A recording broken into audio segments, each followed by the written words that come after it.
De la hipopotasemia, hipopotasemia, en esas cositas, en esa parte terminaba el tema. Lo que ahora vamos a ver son dos temas de importancia también, uno que es el shock y el otro que es quemaduras.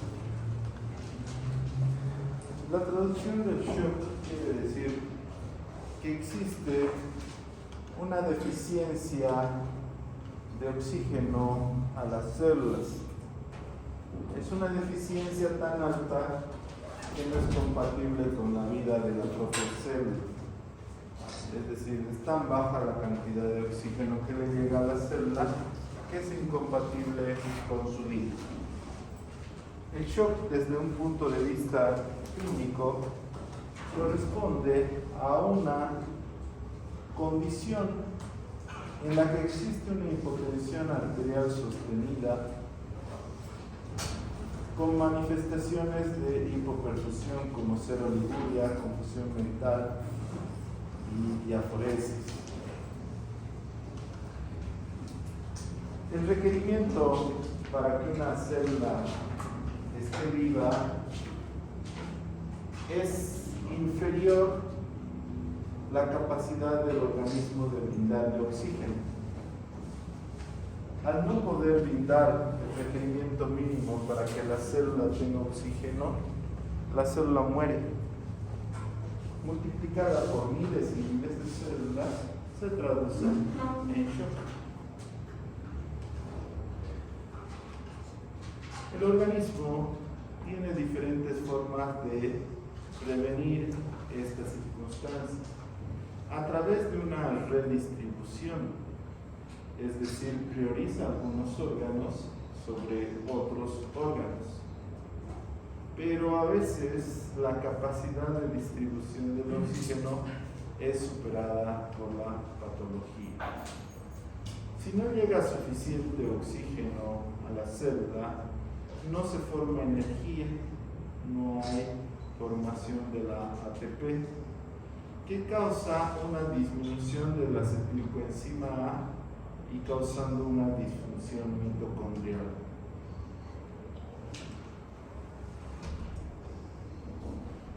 Los parámetros que se alteran durante el shock primero van a ser la frecuencia cardíaca, la presión arterial, la presión venosa central y el volumen minuto. Fisiopatológicamente, la falta de llegada de oxígeno a la célula causa alteración en la bomba de protones a nivel de la membrana, rompiendo esta membrana, liberando el contenido intracelular al extracelular. Como el contenido intracelular es de diferente composición que el extracelular, ocasiona un trastorno alcalino. Es decir, se vuelve más ácido el pH. Esto ocasiona mayor muerte celular. Cuando mueren muchas células, hay una falla de un órgano. Cuando hay falla de varios órganos, es una falla multiorgánica. Y finalmente llega la muerte. Para nosotros entender cómo diagnosticar shock, existen estos parámetros químicos. Si ustedes ven, son pruebas que normalmente no hacemos. La más conocida por el COVID especialmente es debido a ver que sí hacemos la proteína C reactiva. Es el único parámetro actual que utilizamos para ver si el paciente está entrando en shock. Es decir, nosotros necesitamos comprender que si un paciente está entrando en shock, debemos hacer otro tipo de medidas salvadoras, a diferencia de un paciente que no está entrando en shock. Es importante diagnosticar el momento inicial de la entrada del shock para poder ayudar al paciente. Obviamente hay algunas manifestaciones de acuerdo al órgano afectado. A nivel del sistema nervioso central hay encefalopatía, pulmón, síndrome de estrés respiratorio inflamatorio, intestino, hemorragias, hígado, hepatitis, el sistema inmune, alteración de la inmunidad, es decir, se van alterando varias cosas en los diferentes órganos afectados. ¿Por qué es tan importante encontrar un shock en parte inicial? Porque existe un shock compensado, cuando el organismo tiene suficiente reserva fisiológica para mantener funcionando todo el sistema. A diferencia, el shock descompensado es cuando el organismo ya ha agotado estas reservas fisiológicas y que digamos que milagrosamente arreglas todo al paciente en este momento, ya no se va a recuperar, está entrando en un círculo vicioso donde ya no se va a recuperar el paciente. Existen diferentes causas y clasificación de shock. Los más conocidos, hipovolémico y cardiogénico. Otros son el shock distributivo y otro el shock obstructivo, menos conocidos. El shock hipovolémico, como su nombre indica, falta de volumen circulante. Puede ser líquido o puede ser sanguíneo. ¿Qué ocasiona? La pérdida de volumen causa un descenso de la presión arterial y disminuye el gasto cardíaco. Si hay disminución del volumen, disminuye la presión arterial, disminuye el flujo renal. El paciente entra en un shock. El organismo inmediatamente activa sistemas de angiotensina 2. Sí puede compensar hasta cierto punto el shock hipovolémico. Es decir, puede compensar, pero solamente hasta cierto punto. A partir de este punto ya entra un shock descompensado. Si ustedes observan los parámetros y vemos pulso, aquí está en mayor a 120 y mayor a 140. Es decir, el corazón latiría tan rápido que ya no serviría su latido. Aquí 100 por minuto sí mejora porque hace circular esa poca sangre mejor y va a poder recuperarse el paciente. Si aquí nosotros ayudamos a esta persona, no va a entrar a un shock descompensado, va a mantenerse en un shock y va a mejorar en un shock compensado. ¿Por qué es esta línea tan aguda? Porque primero la célula trabaja con mecanismos aeróbicos, con oxígeno. Es como el tren eléctrico, es decir, ni hace ruido y ni contamina. Y es bueno, económico. Y una vez que entra estadio 3 o 4 de shock hipovolémico, y es como trabajar con un tren a carbón. Hace mucha bulla, contamina un montón y es muy caro. Entonces ya empieza a formarse radicales libres y destrozan las membranas. Y eso se vuelve un círculo vicioso, explota una célula, otra célula, otra célula, otra célula y así se destruye. Entonces llega hasta la muerte.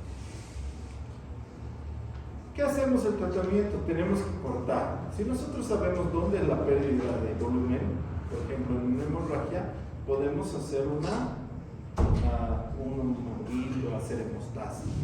Después mantenemos la vía aérea para aumentar la cantidad de oxígeno. En vez de darle al 70 cuando está en el ambiente, le damos al 90. Entonces eso hace que mejore.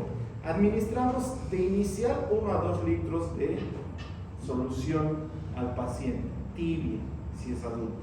Si es pediátrico, damos 20 ml por kilo. Si es sanguíneo la pérdida y el volumen ha sido bastante, inclusive analizamos el uso de transfusión sanguínea. Es decir, es importante que el paciente no entre en shock. Es por eso que la medida salvadora es una hemorragia, lo tapas. Entonces no dejas que llegue un shock descompensado. Solamente esa mano que está tapando la hemorragia ya es fundamental para mejorar. Si llega sangrando el paciente en emergencia, ha perdido demasiada sangre, aunque milagrosamente, ya les he dicho, reponga sus 5 litros y en ese momento ya no va a recuperar el paciente porque ya está en un shock descompensado.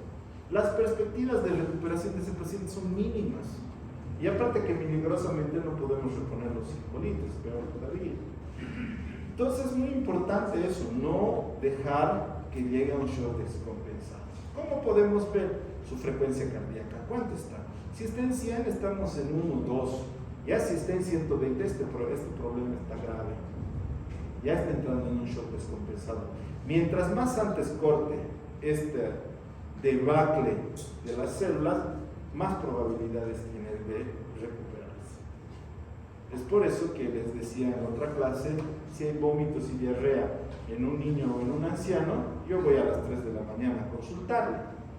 Pero si es en un adulto joven, puedo esperar mañana, no hay problema. Obviamente si es adulto joven y ha hecho 20 diarreas y 20 de vómitos, también tengo que ir porque igual se va a descompensar. Es decir, tampoco nos dirán, me ha dicho el doctor que no vaya. Ya he hecho 30 veces, doctor, ya mañana no, tampoco. Otro shock común es el shock cardiogénico. Como su nombre indica, ¿no? Cardiogénico, es una falla de la bomba. ¿Qué es lo que pasa? Hay una falla aguda del corazón. Lo más frecuente, infarto agudo del miocardio. Entonces falla la bomba. Inmediatamente falla la bomba, hay una disminución de la presión. Inmediatamente cae la presión arterial, se asocia a signos de hipoperfusión, porque ya no está funcionando bien ese corazón. Ecocardiográficamente se puede ver índices cardíacos menores de 2.2 litros por minuto, metro cuadrado, y una presión capilar en cuña mayor a 15 a 18, pero eso ya es hilar fino. Normalmente vemos un paciente con un infarto de miocardio. ¿Qué signos vamos a ver? Vamos a ver primero un gasto cardíaco disminuido, pulso débil, piel fría, ruidos cardíacos leves, ingurgitación yugular marcada, llenado capilar lento, presión venosa central elevada. Todos esos signos vamos a ver en el paciente con shock cardiogénico.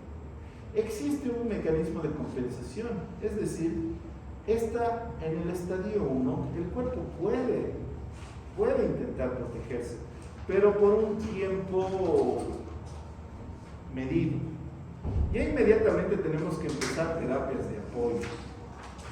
Si llega a un estadio descompensado, avanza fácilmente el shock irreversible y entra en un círculo vicioso: menor presión arterial, menor irrigación del corazón, menor irrigación del corazón, menor presión venosa central, y así entra en un círculo vicioso y hasta que se muere. En este caso, en el shock cardiogénico, el único tratamiento, verdadero tratamiento, sería sacar el coágulo de la arteria coronaria. Punto. No hay otra forma.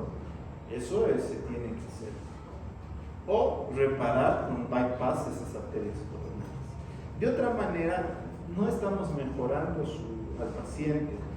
En el único lugar donde hacen embolectomía en Cochabamba es en el hospital belga. El resto de los hospitales vas con tu infarto y te dicen, ya papito, vas a mejorar. ¿Con qué voy a mejorar? Tienen que hacerme embolectomía. Entonces lo dejan ahí, y si se infartó 20% del corazón, tiene el 80%. No, es el 20, al otro día 21, al año 22, a los 2 años 25, y así entras en la insuficiencia cardíaca definitiva. Entonces, estas medidas de terapia son de soporte, normalmente aplicadas en terapia intensiva y terapia intermedia. Pero el único tratamiento verdadero de un infarto de miocardio es la embolectomía, no hay otro, o los bypass. Otro shock que es conocido es el shock anafiláctico. Es una respuesta exagerada a un alergeno. Por primera vez el alergeno, si te expones, no va a haber alergia, pero en la segunda vez sí va a haber alergias. Hay una liberación brusca de histamina, leucotrienos, prostaglandinas y citoquinas. ¿Qué te va a causar? No va a causar directamente shock anafiláctico. Es muy poco. Decían, mira, 5% hacen shock anafiláctico. Otros hacen angedema, urticaria, prurito, flash. ¿A qué? Principalmente a medicamentos, ¿no? Entonces, ¿qué hacemos? ¿Qué es lo que pasa? Como ya el mastocito y el eosinófilo tienen para identificar ese alergeno, liberan histamina, leucotrienos, prostaglandinas y citoquinas. ¿Qué hacen eso? aumentan la permeabilidad capilar, es decir, se vasodilata todo se abre y todo el volumen se pierde. Pareciera que el paciente no tiene sangre, pero no está sangrando en ningún lado, está perdiendo a tercera instancia. ¿Qué es lo que más hace? Angioedema. Hay una inflamación brusca de la vía aérea. Entonces, esos son los dos problemas más importantes del shock anafiláctico. ¿Qué es lo que debemos hacer para controlar el shock anafiláctico? Primero, medidas generales. Dar oxígeno, intubar al paciente, ponerle vía venosa y dar medicamentos. ¿Qué medicamentos? Que bloqueen esa liberación de prostaglandinas, leucotrienos y histaminas. ¿Qué damos? Damos corticoides, damos adrenalina,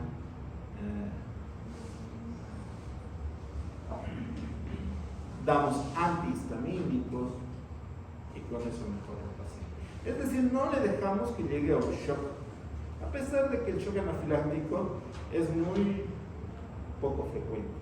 5% de todos los alérgicos, de 100, 5 de ellos van a ser shock anafiláctico. El resto va a ser otro tipo de reacciones. El shock séptico. Para llegar a un shock séptico tiene que seguir un camino muy largo. Desde la infección, a la respuesta inflamatoria sistémica, a sepsis, pasar a sepsis severa, asociarse con signos de daño orgánico múltiple y recién llegar a sepsis, a shock séptico.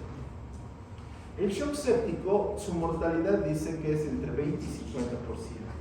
Yo creo que es más. Creo que llega tranquilamente al 90%. Casi de shock séptico casi nadie sabe. ¿Qué es lo que pasa? Entre la pelea del organismo y de las bacterias infectantes, existe un desequilibrio entre mediadores inflamatorios y antiinflamatorios. Más o menos imagínense, ahorita están peleando Ucrania y Rusia, pero allá a nosotros no nos afecta nada. Pero si esto se desequilibra y empiezan a lanzarse bombas nucleares, nos afecta a todos. Más o menos es lo que pasa en el shock séptico. Es decir, hay un desequilibrio de mediadores inflamatorios y antiinflamatorios. Bruscamente alteran lo que es el flujo capilar, hay la disfunción de los endotelios, alteración de la permeabilidad vascular y alteración en la entrega de oxígeno. El shock séptico tiene una fase hiperdinámica y una fase hipodinámica. La fase hiperdinámica es el shock séptico temprano, es inicial, que puede ser revertido. El shock séptico hipodinámico nos habla de una fase tardía, avanzada. Es de un shock ya descompensado que probablemente no podamos revertir al principio.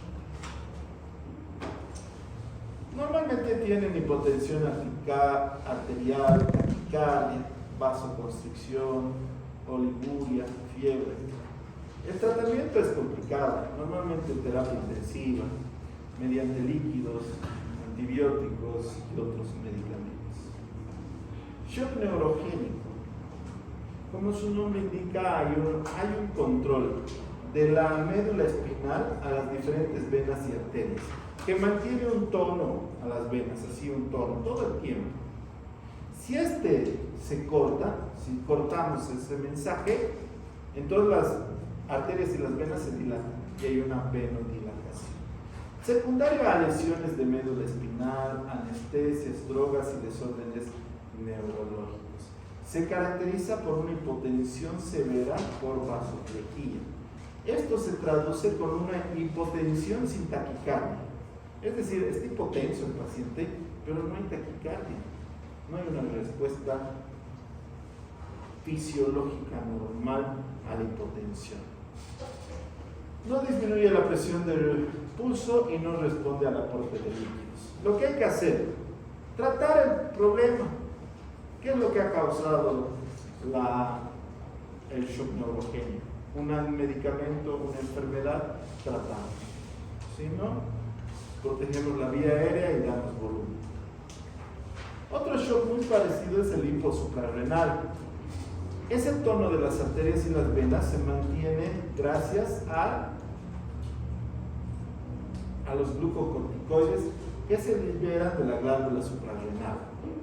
Por diferentes motivos, especialmente por enfermedades crónicas, tuberculosis, administración exógena de corticoides, la glándula suprarrenal deja de funcionar y eso ocasiona una nueva vasodilatación periférica que se traduce en un shock hiposuprarrenal.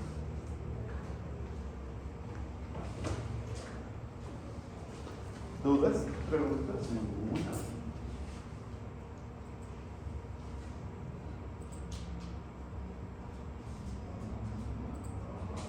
El otro tema que me interesa es quemaduras.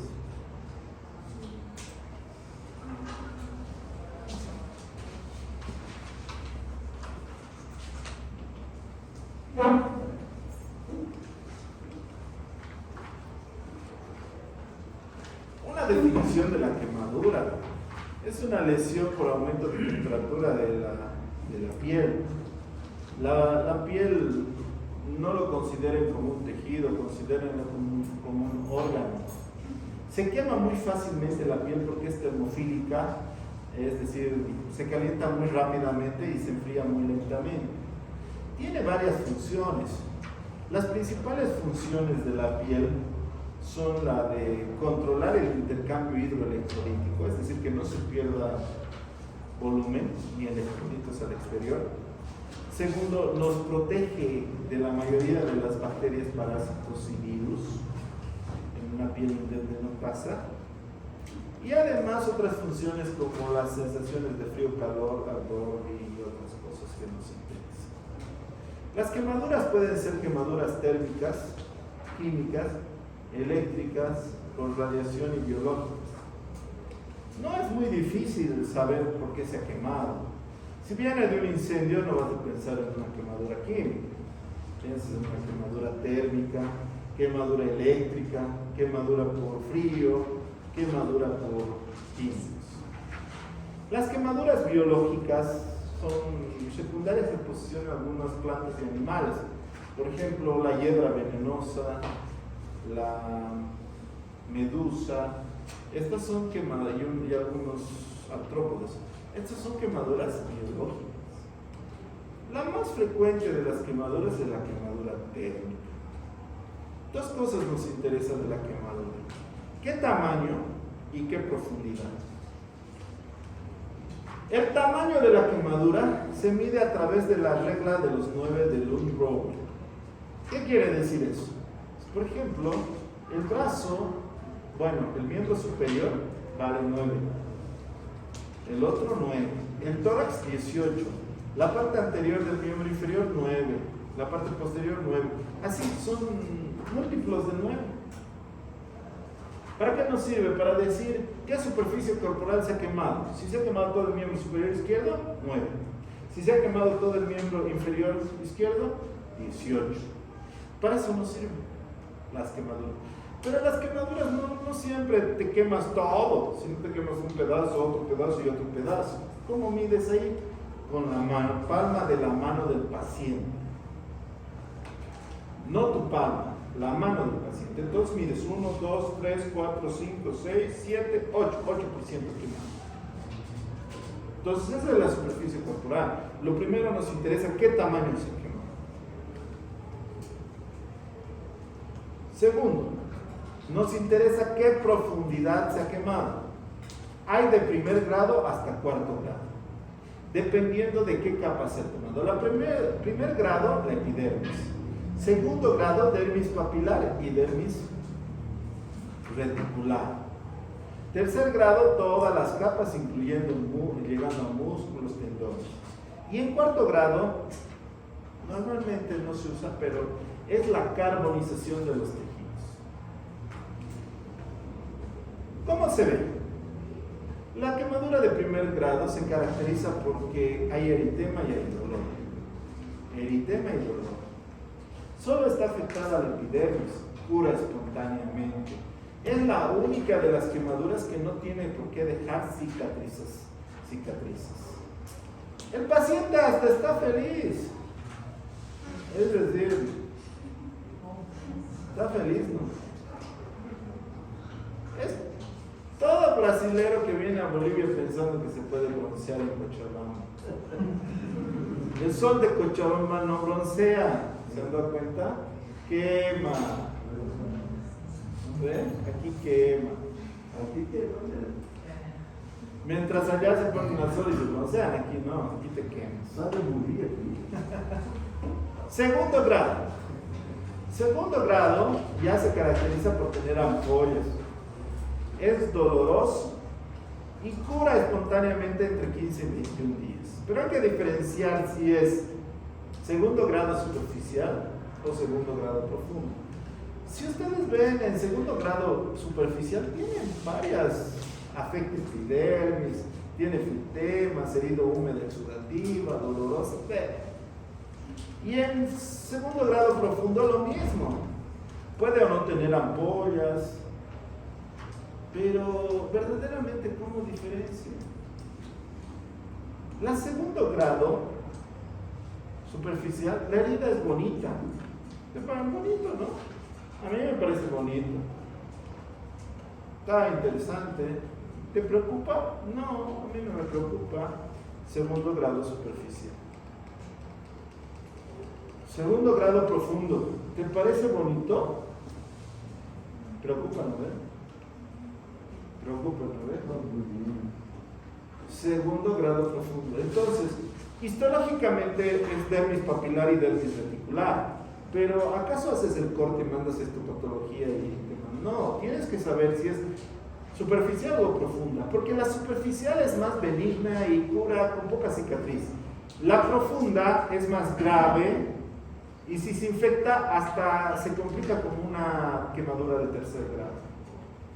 Entonces lo que les puedo decir es que una quemadura, cuando les ve y ven bonito, es superficial. Si ya ven y está feo, lo más probable es que sea profundo. Las quemaduras no siempre son de primer, segundo, tercer grado puro, ¿no? Tienen a mezclarse. Puede ser segundo grado superficial y acá primer grado. Es decir, puede haber mezcla. No hay problema. ¿Qué grado tiene esa niña? Superficial, ¿no ven? Acá, segundo grado hay. Superficial o profundo. ¿Ven su cara? ¿Ha llorado? ¿Ha llorado? No ha llorado. No. Mira por sus ojos. Y eso que le he brindado solito el tejido. Pero si ustedes observan, ¿ven una gota de sangre en algún lado? Porque los cortes que yo he hecho han sido entre piel muerta y piel viva. No me he pasado a la piel viva, porque si corto ahí, primero lloraría y ya no me dejaría de bridar. Y segundo, sangraría. Obviamente, las primeras veces que he hecho seguramente parecía un sangradero muy grande, un matadero, pero ya con el tiempo vas perfeccionando y ya no necesitas lastimar y menos hacer sangrar al paciente. La de tercer grado, ya hay una pérdida de todas las capas de la piel, se perdió todo. Normalmente es por exposición directa al fuego. Entonces, por exposición directa al fuego. Esta es una protesta en el Tíbet. Eso sí es una protesta. No las huelgas de hambre que hacen aquí. Ese monje se incendió y no se movió. Miren, no se movió. Y se quemó ahí sentado. Capo, ¿no? ¿Ah? Capo. ¿Y él murió? Claro. Claro. A pesar de que sea monje, es mortal. Pero es una forma de protesta. Si lo buscan van a ver que tiene su nombre incluso del monje Power, no sé qué. Y hace esa protesta. Agarró, se encendió y se sentó y se murió. Carbonización del tejido. ¿Cuál cosa? ¿Qué puede hacer? Curar, debilidad, nada, amputación. ¿Qué puede hacer? Discúlpenme, está carbonizado el tejido. Ya no sirve eso. Aquí hay una pérdida de todas las capas. Casi estamos viendo tejido celular subcutáneo. Entonces, aquí es una quemadura de tercer grado. Estas son escaras. Es decir, se quema tanto la piel que se hace duro como metal. Estas escaras por debajo se infectan y es bien difícil sacarlas porque están pegadas a tejido viable. Pero si no las sacas, se infectan. Tercer grado.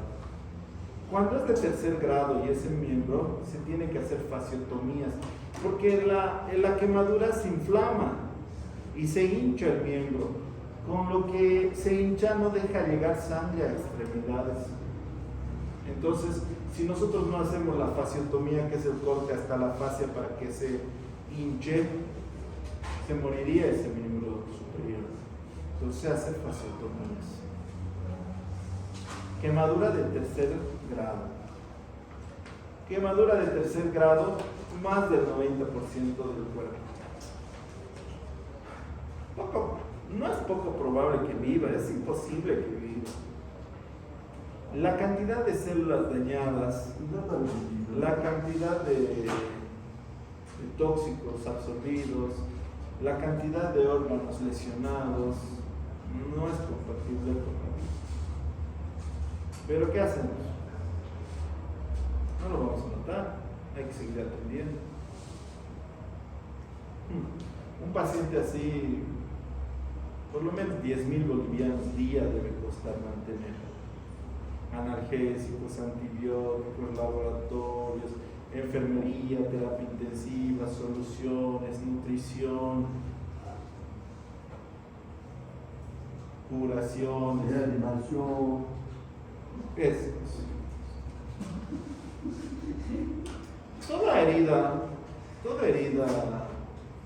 de quemadura, si no la tratas bien, deja secuelas. Esas heridas que ustedes han visto agitadas así de quemaduras es porque no les han curado bien. Lo que pasa es que cuando hay una quemadura, tienes que debridar todo el tejido. Y tiene que cicatrizar como cualquier herida, no tiene que haber secuelas tan feas. El problema es que antes no debridaban este tejido, lo dejaban acá y sobre eso crecía y se hacía un tejido arrugado. Son factores de mal pronóstico, depende de la profundidad y la extensión. Muy niños o muy ancianos, patologías concomitantes, cardíacas, renales de los pacientes. Quemaduras circunferenciales porque tenemos que hacer fasciotomías, quemaduras eléctricas, quemaduras respiratorias son problemas. Y no olvidemos que las quemaduras vienen con patologías asociadas. ¿Qué quiere decir eso? Entonces, bueno, después vamos a hablar. ¿Qué pacientes debo hospitalizar? No toda quemadura entra al hospital. Pacientes de primer grado, ninguno entra, a menos que sea privado. Segundo grado, 10%. Tercer grado, 5%. Quemaduras, áreas especiales. ¿Cuáles son áreas especiales? Cara, manos, pies, genitales, pliegues interglúteo, axila, cuello, codo, hueco, poplito. Esas son áreas especiales y tienen que entrar.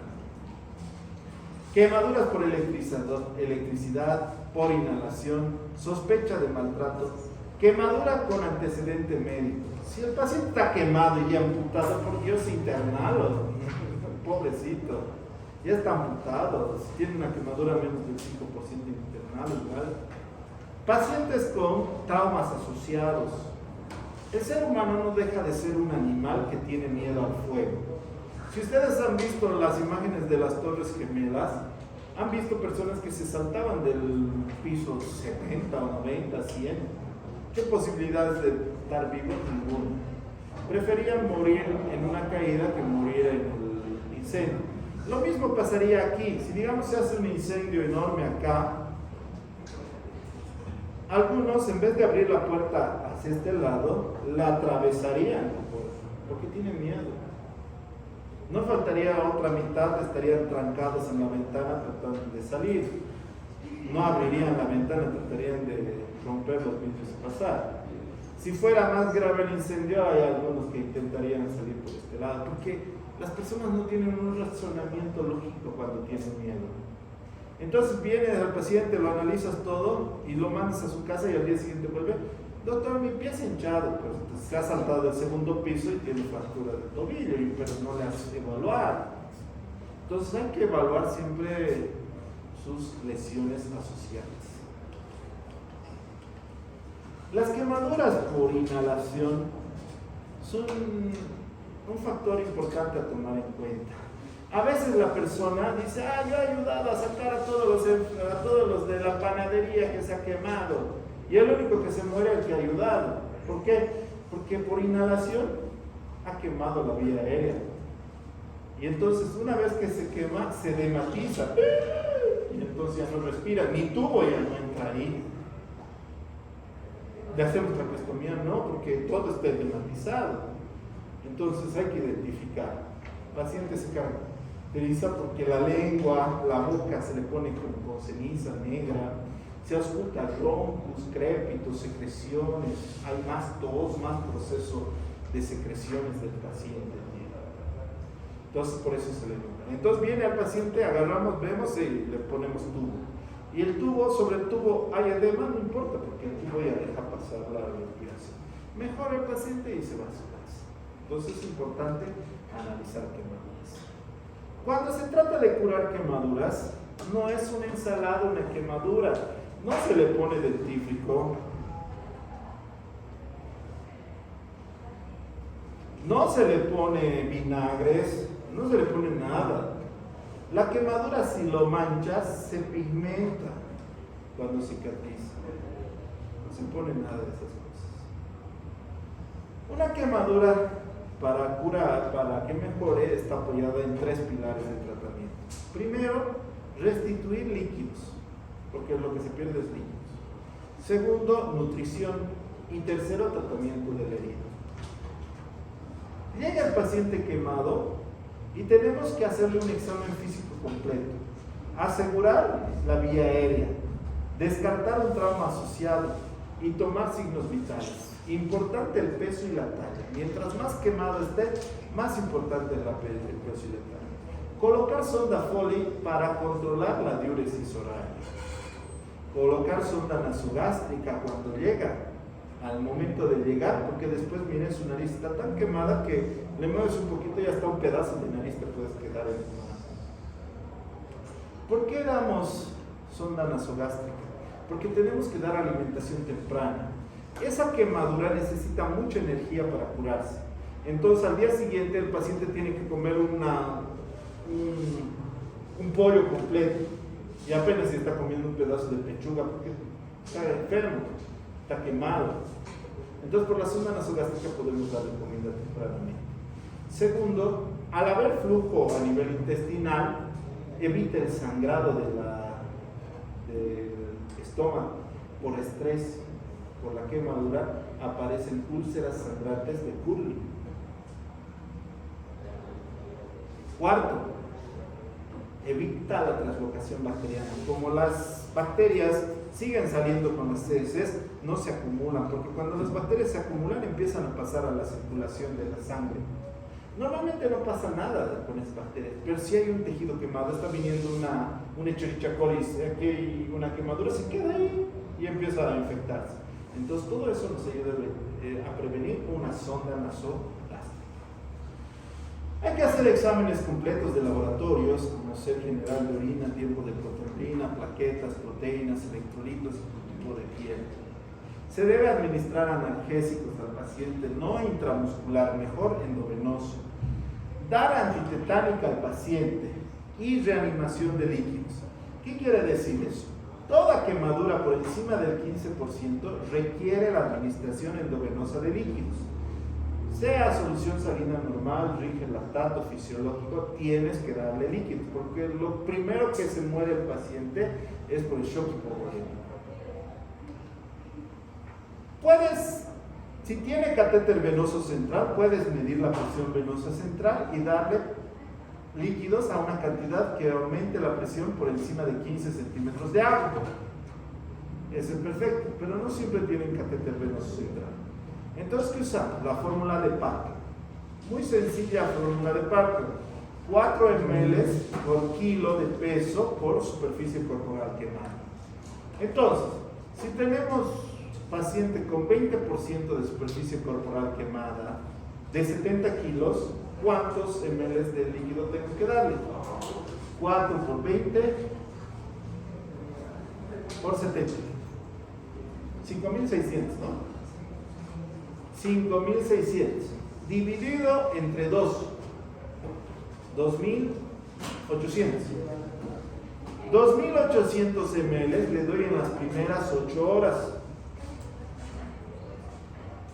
Pero desde la quemadura, si digamos estaba en punata, ya me tardado 2 horas en llegar, ya no tengo 8 horas para darle esos 2.800, tengo 6. ¿Entendido?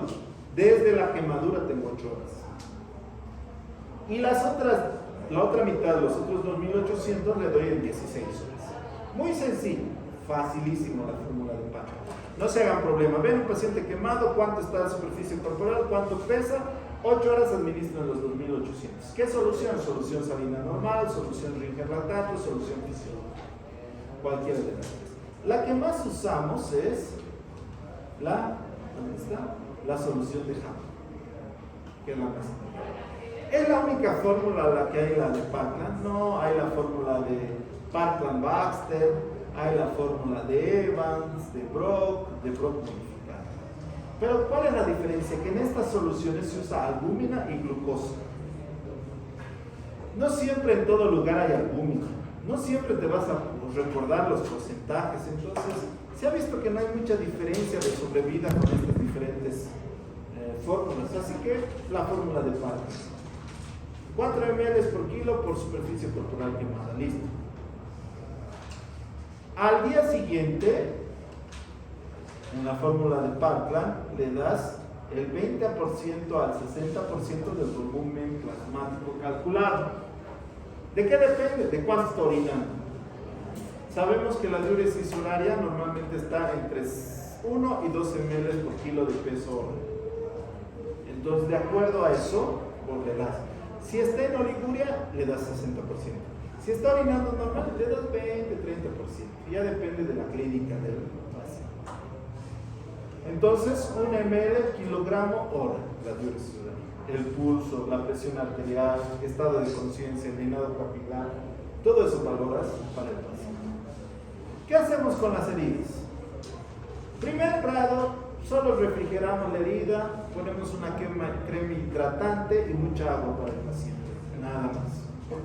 Segundo grado, ya debemos hacer una curación de la herida. Aquí analizamos si las ampollas son viables o no son viables. Normalmente son inviables porque tienen líquido turbio, entonces se debrida todo.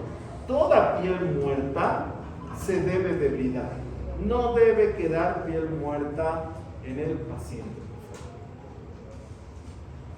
Y después se cubre con sulfadiazina argénica. Y después se venda. Si es en las manos, no se venda pues los dedos así, porque si no van a pasar puntos. Se venda dedo por dedo, lo mismo. Si está aquí quemado, no lo peguen. Tercer grado, lo mismo, pero en quirófano. Ya es más profundo y tiene que ser en quirófano. Ya en tercer grado o en segundo grado profundo infectado, tenemos que hacer trasplante de piel. Es decir, cortamos pequeños injertos de piel y lo ponemos una vez que está controlado el proceso de infección. No queda tan igual, ¿no? Pero es una quemadura de tercer grado. Hay otros tratamientos para las quemaduras por calor. Sí hay algunos tratamientos de piel artificial, de piel de tilapia, de pescado, pero lo malo es que no hay en todo lado, ¿no? Aquí en Cochabamba no hay piel de tilapia. Entonces, los tratamientos que les he dicho son los únicos que podemos manejar. Una buena debridación. Y si no es una quemadura de tercer grado, yo creo que les va muy bien. Ya el problema es cuando es de tercer grado, ahí necesitamos piel artificial, tilapia. Segundo grado todavía no. Si hacemos una buena debridación, no hay ni cicatriz electrónica. Las quemaduras eléctricas, depende de dónde se ha hecho, la intensidad de voltaje. Si se ha hecho en su casa o se ha hecho en su trabajo, porque en el trabajo normalmente hay cargas trifásicas que son mucho más agresivas. Lo primero que hay que recordar que las quemaduras eléctricas tienen el síndrome del iceberg. ¿Qué quiere decir eso? La heridita ves pequeñita en la mano, pero no sabes cómo está dentro, porque puede causar fracturas, lesiones musculares, rupturas de órganos y sobre todo arritmias cardíacas. Todo paciente que se electrocute tiene que ser internado para monitorización electrocardiográfica. Además de eso, se administra líquidos, si hay acidosis, se da bicarbonato, si hay edema cerebral, se le da mannitol, si hay síndrome compartimental, se hace fasciotomía, si hay mioglobinuria, se da fluidoterapia. Las quemaduras químicas. Las quemaduras químicas son graves y muy graves nada más. Normalmente son en industrias. En industrias donde ya tienen el antídoto.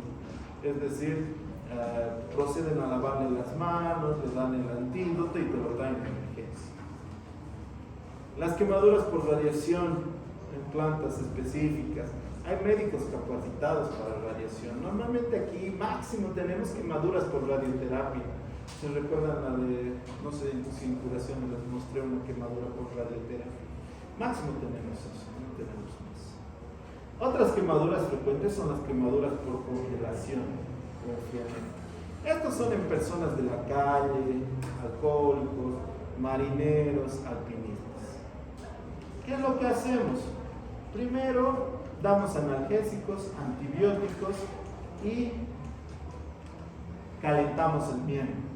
Una vez que calentamos el miembro, esperamos a que se delimite el área de necrosis. Es decir, una vez que das analgésicos, antibióticos y calientas el miembro, lo único que te queda es esperar. Si como en este puedes recuperar todo, perfecto. Pero si como en este está necrosado, hay que esperar que se delimite. Una vez que se delimita, miren, se hace amputación. No existe otra manera, ese tejido está muerto. Lamentablemente no existe otra manera. Bueno,